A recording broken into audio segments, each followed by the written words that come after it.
What is the product rule for differentiation? We use the product rule when differentiating terms that consist of the product of two functions.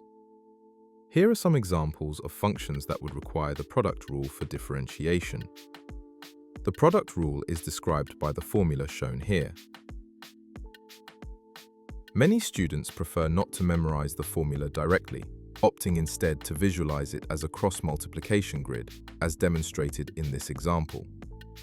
Notice we have two distinct functions. It doesn't matter which function you label as f and which you label as g. Underneath each original function, write its derivative. Then, to apply the product rule, we multiply diagonally upwards, taking the derivative of f multiplied by the original function g. We then add the diagonal downward product, multiplying the original function f by the derivative of g. The resulting expression is the derivative of the original function, which is typically simplified using standard algebraic methods. A key question many students overlook is, where does the product rule come from? In mathematics, when dealing with products, it's often helpful to visualize them as areas. In the context of differentiation, we focus on a very small change in this area. Instead of thinking about the rate of change in one dimension, we consider changes occurring in two dimensions simultaneously.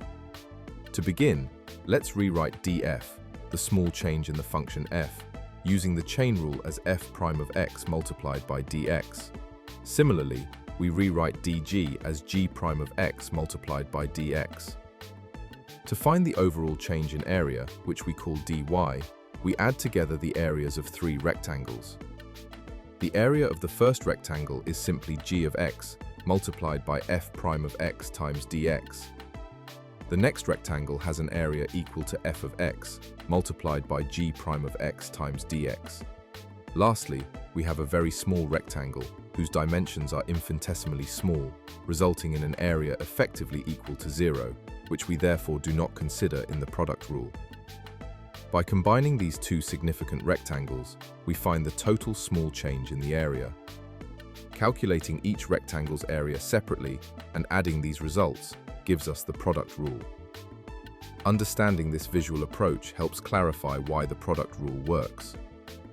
While you won't usually be directly tested on this conceptual explanation, grasping the reasoning behind it can enhance your understanding and make the product rule more intuitive when solving related problems.